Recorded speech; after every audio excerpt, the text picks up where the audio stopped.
Olá pessoal, sejam todos muito bem-vindos. Eu sou o professor Thiago Benoliel. Essa é a nossa última aula, quarta aula e última, sobre o módulo básico de processamento dos RNAs.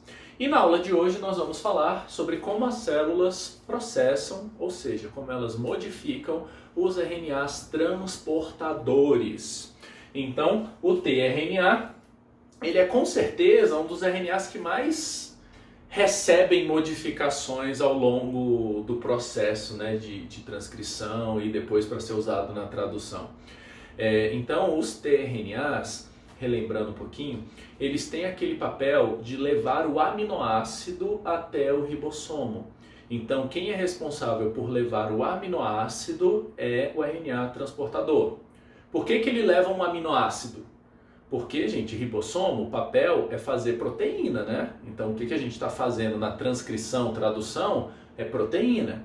E do que as proteínas são feitas? Proteínas são feitas de aminoácidos, certo? Então, o RNA transportador, ele está transportando o ingrediente das proteínas. É ele que vai levar os aminoácidos até o ribossomo. Só que aí tem um detalhe.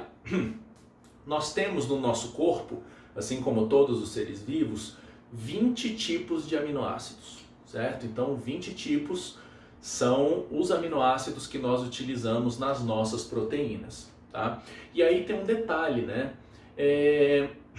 Como é que o RNA transportador consegue levar o aminoácido correto? Então, como é que ele sabe que o aminoácido que ele precisa levar é uma alanina e não uma tirosina? Certo? Então, tirosina e alanina são aminoácidos. Então, como é que ele sabe que o correto é a alanina e não a tirosina? Né? Então, assim, meninos, para os RNAs transportadores, eles saberem qual é o RNA correto, qual é o aminoácido correto que ele precisa levar, nós temos, para cada um dos aminoácidos, um RNA transportador específico. Então a gente não tem só um RNA transportador, a gente tem no mínimo 20, já que são 20 aminoácidos, né? Na prática nós temos mais, tá? Nós temos mais RNAs transportadores porque alguns deles são redundantes. Então alguns RNAs transportadores são diferentes e carregam o mesmo aminoácido, certinho? Mas eles são, galera, altamente específicos.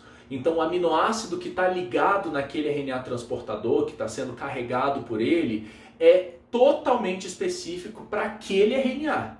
Ele não vai carregar o aminoácido trocado, não existe isso, tá? Então nós temos um sistema para garantir que o RNA transportador carregue o aminoácido correto, para que não tenha um aminoácido trocado e tal. Porque senão imagina a confusão. Na hora que o RNA transportador chegar, se está tudo certo, vai fazer a tradução da proteína. Aí você vai lá e traz o aminoácido errado. Não tem lógica, né? Você vai errar a proteína toda, você vai ficar todo bagunçado. Então, assim, não faz sentido. Então, é claro que os RNAs transportadores, eles são específicos. Eles carregam realmente o aminoácido que tiver que carregar. Beleza? Muito bem. Então, como é que isso acontece? Primeiro de tudo, os RNAs transportadores, eles sofrem modificações nas bases nitrogenadas. Então, lembra as 4 bases que são comuns nos RNAs?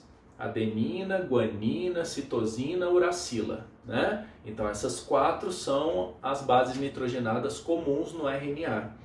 O RNA transportador, ele vai ter variações disso. Por exemplo, ele pode ter uma base que chama inosina.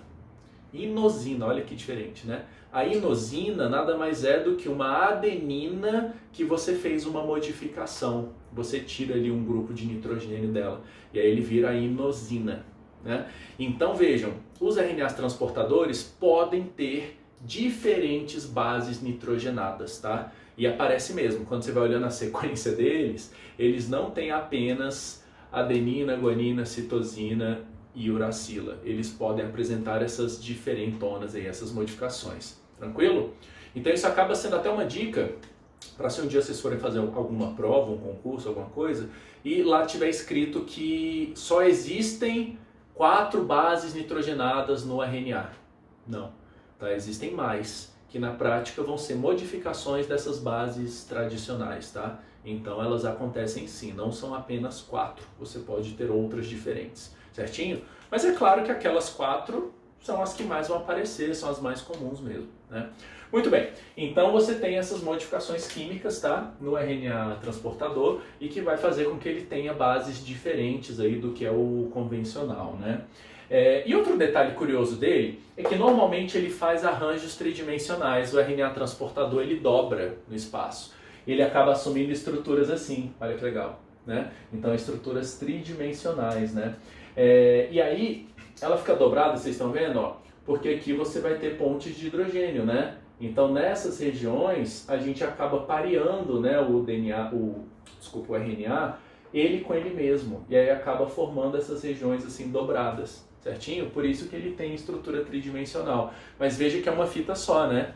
Começa aqui no 5' ó, 5' e vai 3', certo? Na extremidade 3', na pontinha, a gente liga o aminoácido correto. Então os RNAs transportadores, eles carregam o aminoácido na região 3', certo? E como é que ocorre esse reconhecimento? Qual é a região do RNA transportador que precisa corresponder ao aminoácido? Essa região fica na outra ponta, não na 5', mas na outra extremidade do dobramento, né? Então o aminoácido está aqui para cima, você vai lá do outro lado, certo? E aí essa regiãozinha vão ser sempre 3 nucleotídeos que nós vamos chamar de anticódon. Então esse anticódon, que é essa região aqui, ó, GAA, ela corresponde especificamente a um aminoácido. Então quando você tem esse anticódon aqui, certo, GAA, a gente tem um aminoácido específico. Que nesse caso do anticódon GAA, o aminoácido vai ser a fenilalanina, certo? Então quer dizer que por conta desse anticódon, o aminoácido que vai estar aqui em cima vai ser uma fenilalanina, que é um aminoácido, certinho? Então, existe sempre uma correspondência nos RNAs transportadores entre a região do anticódon e o aminoácido que ele está carregando. Essa é a correspondência aqui que tem que acontecer. Você não pode ter esse anticódon com o aminoácido errado. Então, por exemplo, se eu tivesse aqui sei lá, triptofano, que é outro aminoácido. Então, não, porque esse anticódon corresponde à fenilalanina. Então, aqui tem que ser fenilalanina. Mas como que a gente garante isso? Como que a gente faz com que a fenilalanina seja realmente o aminoácido que está sendo colocado ali em cima? Nós temos uma enzima para isso. Então, as nossas células têm uma enzima que é chamada de aminoacil tRNA sintetase. Nome bonito, né?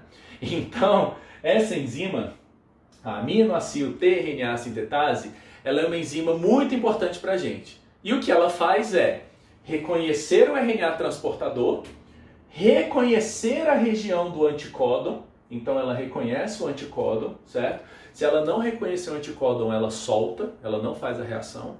E aí o que essa enzima vai fazer é adicionar o aminoácido aqui. Então, gente, quando o RNA transportador é transcrito, ele vem sem aminoácido, tá? Você não tem um aminoácido ali não, ele vem sem nada, certo? Tem só o RNA transportador. E aí depois, a aminoacil tRNA sintetase, ela reconhece esse RNA transportador e faz a adição do aminoácido correto. Tranquilo? Só que aí que é o truque, né?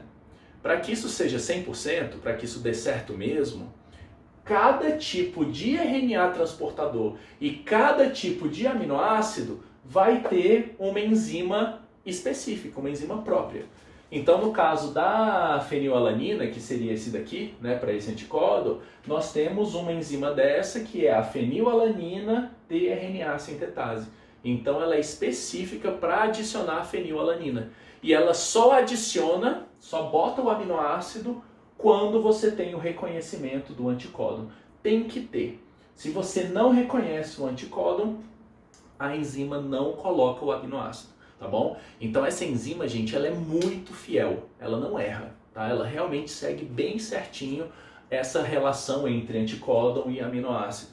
E aí para cada aminoácido a gente tem uma enzima diferente, certo? Que vai reconhecer anticódons diferentes. Entenderam a ideia? Então, meninos, nas nossas células, nós vamos ter uma grande quantidade de RNAs transportadores e cada um carregando um aminoácido específico. E cada um deles vai ter um anticódon que é correspondente. Então, o anticódon dele não é aleatório, não, de jeito nenhum. É um anticódon que corresponde ao aminoácido que ele carrega. Entenderam? Tá? Isso é fundamental para que a tradução aconteça da maneira correta, tá, gente? Então, os RNAs transportadores, eles vão sofrer essa modificação depois. Você primeiro transcreve, quem faz a transcrição deles é a RNA polimerase do tipo 3, lembrando, né, em eucariotos é a do tipo 3, né, que faz. E aí, depois que você transcreve o RNA, só o RNA, sem o aminoácido, ó, ele não está aqui, só o RNA, depois que transcreve, essa enzima vem e reconhece o anticódon e adiciona o aminoácido correto. E se a enzima que entrou e reconheceu, ela não era do aminoácido certo? Ela não põe. Então ela não vai reconhecer o anticódon, ela vai soltar esse RNA e vai procurar outro, até ela achar o RNA que seja o correspondente dela. Entenderam?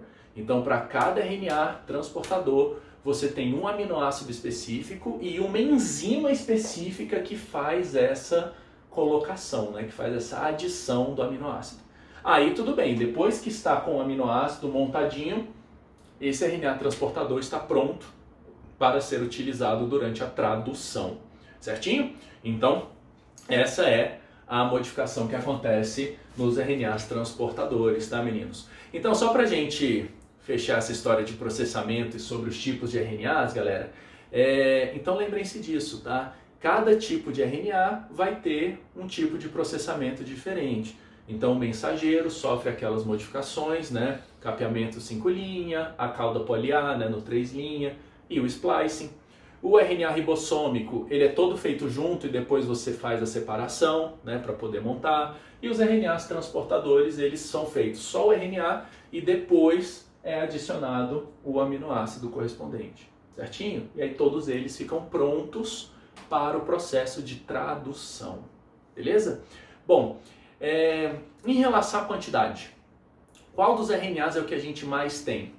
Sempre, gente, o ribossomal. Olha que engraçado, né?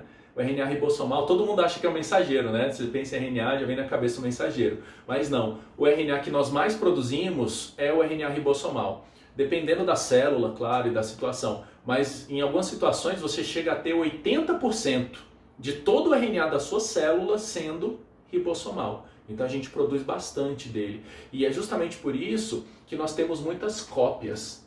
Então o RNA ribossomal, aquela sequenciazinha dele, ela no nosso DNA ela se repete várias e várias vezes. As do RNA transportador não se repete tanto, tá? E as do RNA mensageiro a gente só tem realmente o gene, né? Então um gene ali de cada. Então cada tipo de RNA vai ter um sistema diferente. Isso é que é importante que vocês peguem, certinho? Então essa é a ideia sobre o processamento dos diferentes tipos de RNA. Espero que vocês tenham gostado, meninos. Bons estudos e até a próxima!